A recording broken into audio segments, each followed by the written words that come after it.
More than 1,500 years after his death, Attila the Hun remains one of the most fear-inducing figures in history. He and his nomadic empire spent decades terrorizing and conquering Europe on horseback, so much so that he's still remembered all across the continent, sometimes with reverence, sometimes with hatred.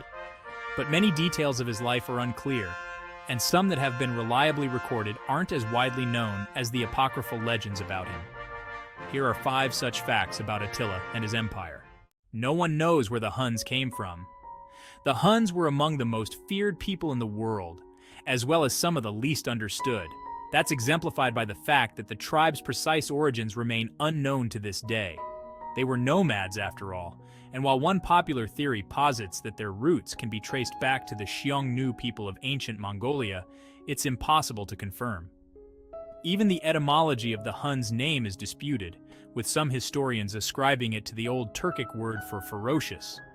Others thinking it comes from the Persian term hunara, meaning skilled, and others still of the belief that it's derived from the Ongi River in Mongolia, which could possibly have been the Huns' ancestral homeland. They once launched an invasion to win Attila another wife. Attila had many wives, the precise number is unknown, the last of whom was Ildiko, whom he married just hours before dying of a nosebleed. His courtships weren't all traditional, as you might imagine, and he even launched one of his many military campaigns for the explicit purpose of winning himself a wife. That would be Justa Grata Honoria, the sister of Roman Emperor Valentinian III, who was unhappy at having her own hand in marriage, promised to a Roman senator, and sought Attila's help in getting out of said engagement. Because she sent him not only a letter, but her ring, Attila interpreted her actions as not just a plea for help, but a marriage proposal. He accepted this supposed proposal, demanding half of the Western Empire as his dowry. Valentinian was furious and had to be persuaded to merely exile Honoria rather than execute her. Attila had been hoping to invade Roman territory for some time, and Honoria's letter offered the pretext he needed. Although he was unsuccessful in winning her hand in marriage and never conquered Rome, it wasn't due to defeat on the battlefield. Attila almost sacked Rome until a meeting with the Pope changed his mind. The Huns proved troublesome for all of Europe, but they especially disliked the Romans. Attila and his army invaded Italy in 452 CE, sacking cities such as Aquileia en route to Rome. Upon his arrival in the capital, 3 men were sent to negotiate with the Hunnish king, Gennadius Avienus, Memmius Aemilius Trigetius, and most significantly, Pope Leo I. Though the details of their meeting are lost to history, what is known is that Attila immediately withdrew. There are theories, of course. Some believe Attila was dissuaded by his own men, who reminded him that Visigothic King Alaric died shortly after sacking Rome 40 years earlier, while others contend that Attila was swayed by this speech from the Pope. The people of Rome, once conquerors of the world, now kneel conquered. We pray for mercy and deliverance. O Attila, you could have no greater glory than to see suppliant at your feet this people before whom once all peoples and kings lay suppliant. You have subdued, O Attila, the whole circle of the lands granted to the Romans. Now we pray that you, who have conquered others, should conquer yourself. The people have felt your scourge. Now they would feel your mercy. Whatever the case, Attila left Rome shortly after the meeting.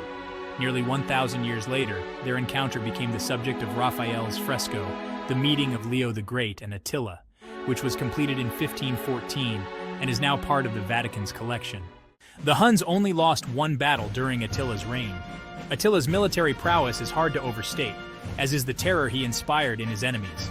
No statistic speaks to this, quite like the fact that he suffered just one defeat as leader of the Huns during the Battle of the Catalonian Plains on June 20th, 451 CE.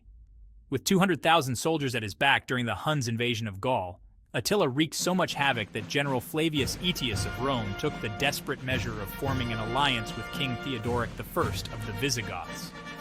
Only their combined forces were able to best Attila on the battlefield, though Theodoric did not survive. He was one of the massive number of casualties, which had the unexpected effect of making his forces fight even harder. When first light arrived the following morning, according to historian Paul K. Davis, both sides were able to view the carnage of the previous day's fighting and neither seemed eager to renew it. Victory was short-lived, with both Attila and Aetius dying within the next 3 years, the latter at the hands of Roman Emperor Valentinian himself. Attila's empire fell apart soon after his death. Following Attila's strange demise, reportedly due to a nosebleed on his wedding night, his empire was meant to be divided equally among his sons Dengizic, Elak, and Ernak. They couldn't coexist peacefully, however, like father, like sons, and the civil war that followed allowed their vassals to rise up against them. The first was Ardaric, king of the Gepidae, who defeated the Huns at the Battle of Nidau in 454 CE. Prior to this rebellion, Ardaric was famed for his loyalty and wisdom, and Attila prized him above all the other chieftains. Elak was slain in that battle, and it's thought that what remained of his brother's empire was gone within a year or two. The Huns aren't mentioned in most historical sources after 469 CE. Please subscribe, comment, and tell your friends. It really helps with the YouTube algorithm, whatever that is.